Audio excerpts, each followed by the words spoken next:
It's too late to turn back now. Get your money, get your money. Busta Bus. Get your money, get your money. Top 5. Get your money, get Hey, your I'm about to activate a Wonder Twin power on it. T-Pain, Yeah, you should already know when I walk in the door. We gotta sleep, you know what I mean? We get the power naps in, that's necessary. That's the only way the work ethic could always be applied to the fullest, but we get it in. Like when we up and we working, we get it in.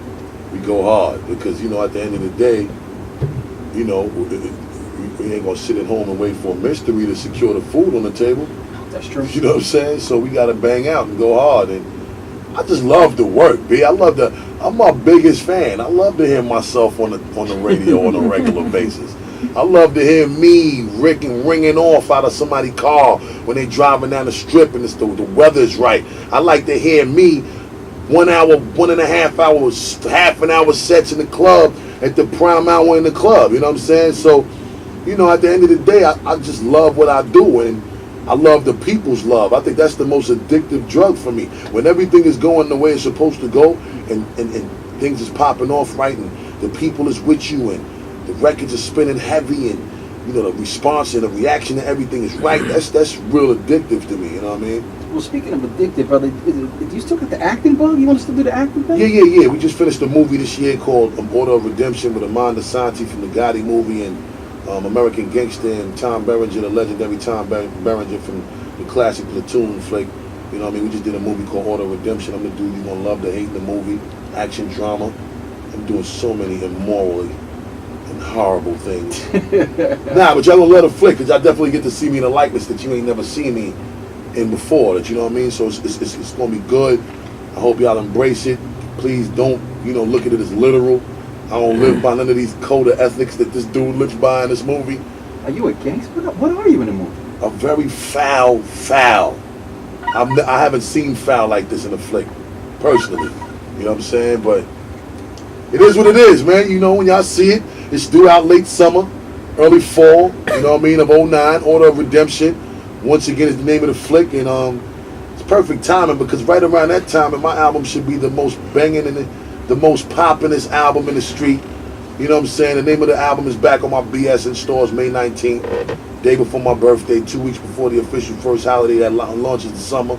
Okay. Memorial Day weekend. It's always a good Perfect time for you to make sure that you got several copies of my joint, banging it all the barbecues, banging it all the Memorial Day weekend functions, banging it at all of the mix show holiday specials for Memorial Day weekend. It's just gonna be a perfect time for that Busta Rhymes album to be purchased by every individual walking the face of the earth. But see, you don't age, bro. Nah, man, that's one. I'm blessed in that way, you know. I ain't gonna front. One or two grades is popping up, but I had those since I was 18. Bro, look at my head, man. I've had grades since I was 11. That's a sign of wisdom, that old soul, baby.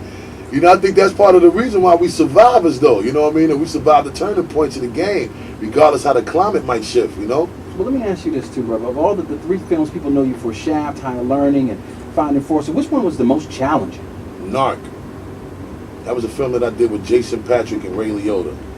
I don't know, Narc. Tell me about it. It's a movie called Narc. It's an action drama.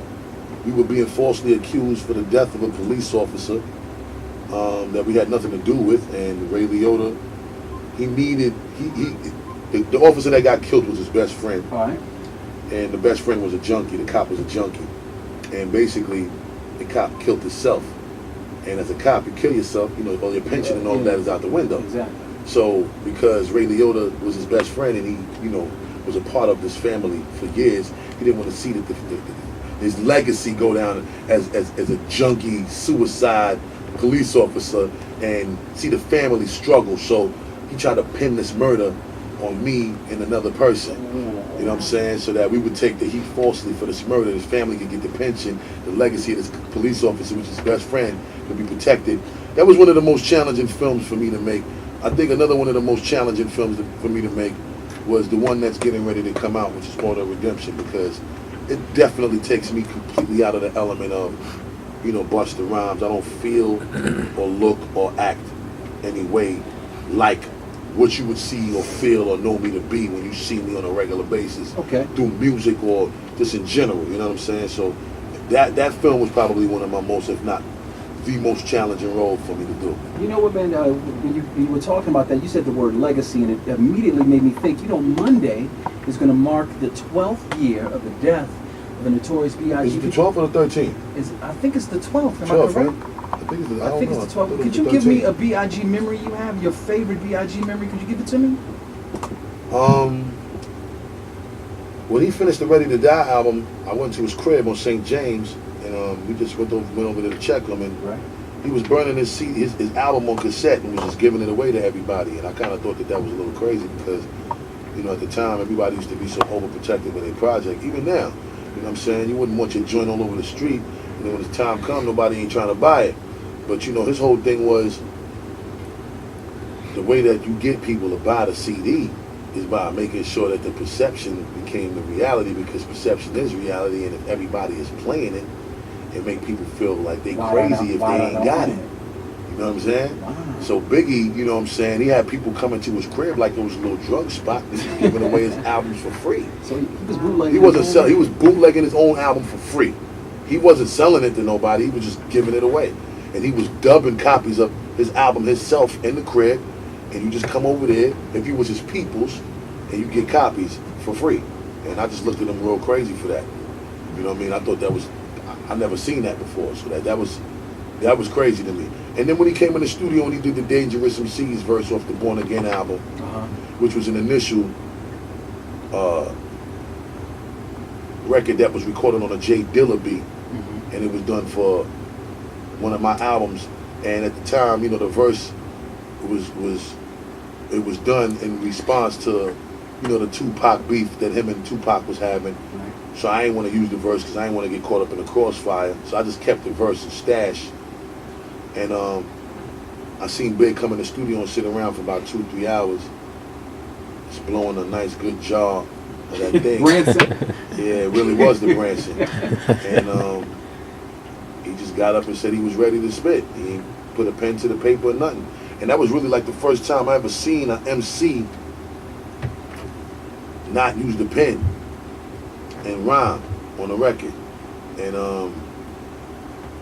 the crazy thing is that verse came about as a result of a song that I was trying to do with Biggie, Method Man, and Nas. Wow. And I had 3 studio sessions, and Nas and Meth came to every session, but nobody ain't want to write they verses because everybody wanted to be there together, doing it together. So one night we was at a studio called Unique in Midtown Manhattan, and the elevator was broke. Right. And I had Biggie's check upstairs. Made him walk up.